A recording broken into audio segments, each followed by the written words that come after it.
O primeiro assunto que me chamou a atenção hoje foi uma decisão de uma juíza que condenou o médico Drauzio Varella e a Rede Globo de televisão a R$ 150 mil em razão de eles terem, segundo a juíza, causado danos morais a uma família porque fizeram uma matéria no ano passado dentro de uma penitenciária, ouvindo presos, entre eles um transexual de nome Suzy.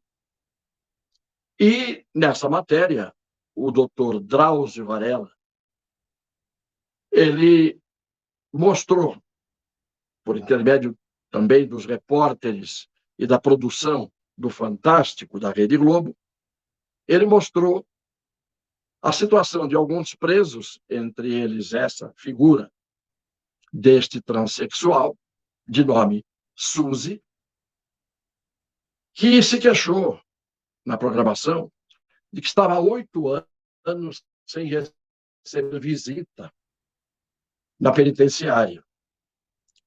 E criou-se assim um clima de piedade em relação a este preso. E, como é costumeiro, a gente sabe que, normalmente, os presos e os criminosos são sempre muito bem considerados pela tropa dos direitos humanos. Eu acho que deve acontecer isso. Eu mesmo fui presidente da Comissão de Direitos Humanos da Ordem dos Advogados do Brasil. Mas direitos humanos de todos os humanos.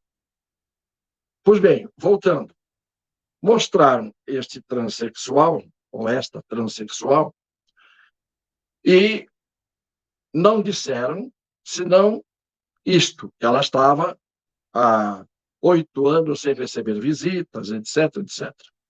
Mas ninguém disse o crime que ela tinha praticado, ou que ele tinha praticado. Tinha simplesmente estuprado um menino de 9 anos de idade. E era por isso que este transexual, de nome Suzy, estava preso. Mas a matéria não diz qual era o crime que ele tinha praticado. Disse apenas que ele não recebia visitas há 8 anos. A família entrou com uma ação de indenização por danos morais, porque trouxeram o estuprador na televisão, nos programas de maior audiência da televisão brasileira, mostrando que aquela pessoa que estava ali era vítima da sociedade. Mas não mostraram a pessoa que foi vítima deste criminoso, do estupro, das agressões, que levaram esse criminoso para a cadeia. E terminaram o quadro do Fantástico com um abraço comovido do doutor Drauzio Varella, no transexual, vítima da sociedade, não é? Como a gente sempre vê. Eu sempre costumo dizer que quando as famílias das vítimas sofrem as perdas dos seus entes queridos, principalmente quando são policiais que são assassinados por criminosos, dificilmente a gente vê as emissoras de televisão, a imprensa, trazer a família da vítima para que eles possam chorar também diante das câmeras, para que eles possam contar as suas histórias tristes, para que os órfãos possam falar a respeito do seu drama de terem perdido o seu pai. Mas não se faz alarde das vítimas dos criminosos.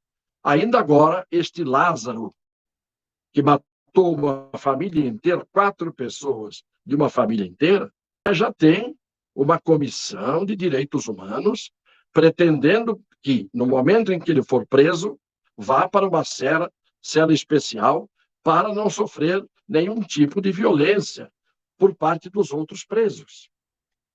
Então, esta ação que a família deste menino estuprado lá atrás pelo transexual, esta família, com justa razão, reviveu tudo assistindo o Fantástico, viu todo mundo se apiedar do criminoso, viu todo mundo, né, repórteres, doutor Drauzio, todos dizendo que aquele criminoso é vítima da sociedade, e ninguém disse o crime que ele tinha praticado. Por que que ele está na cadeia? Isso não foi dito. E a juíza disse, deveriam ter dito, houve negligência por parte da produção do Fantástico, dos redatores, dos repórteres e do doutor Drauzio, negligência no sentido de não se inteirar que crime cometeu aquele pobre coitado que eles estavam ali se apiedando dele. E, portanto, a condenação veio. E eu quero dizer que uma reportagem feita dentro de uma penitenciária, ela não é feita como se a penitenciária fosse um lugar público em que todo mundo entra e sai a hora que quiser. Claro que os bandidos às vezes entram e saem a hora que quiserem, mas não é todo mundo que pode entrar ali. Pois bem, o que aconteceu? Não é possível que eles, indo entrevistar essa pessoa, não tivessem a informação sobre que tipo de delinquente estava sendo alvo da reportagem. Qual o crime que ele cometeu? Porque tudo isto está no histórico do criminoso.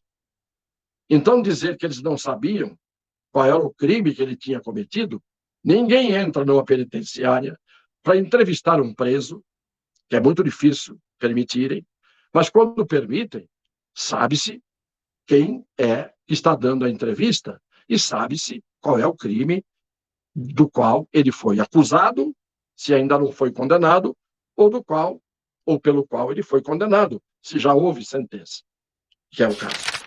Mas eu acho que esta sentença da juíza é uma sentença que serve de alerta para essas pessoas que fazem dos presos, do crime, o seu ibope, a sua audiência. É a exploração da miséria humana, da triste condição humana. Porque, no fundo, o menino estuprado, ninguém faz voltar o tempo para que ele pudesse escapar do estupro. Muita gente, muitíssima gente, a grande maioria das pessoas que sofreram miséria, fome, falta de moradia, falta de higiene, de condições sanitárias, falta de escola, se tornaram homens e mulheres de bem, trabalhadores de sol a sol. Então, essa história de dizer, eu considero um desrespeito, que a pobreza é a mãe do crime. Não, tem muita riqueza que é a mãe do crime. Tem muita riqueza que é a mãe da corrupção. Tem muito filhinho de papai que recebe muitas benesses na vida e é um desviado social. Então, precisa acabar com essa história de se explorar a miséria das pessoas dentro dos presídios, mas já que querem entrevistar, que entrevistem dizendo quem é aquela pessoa, que crime ela cometeu, quem foi a sua vítima.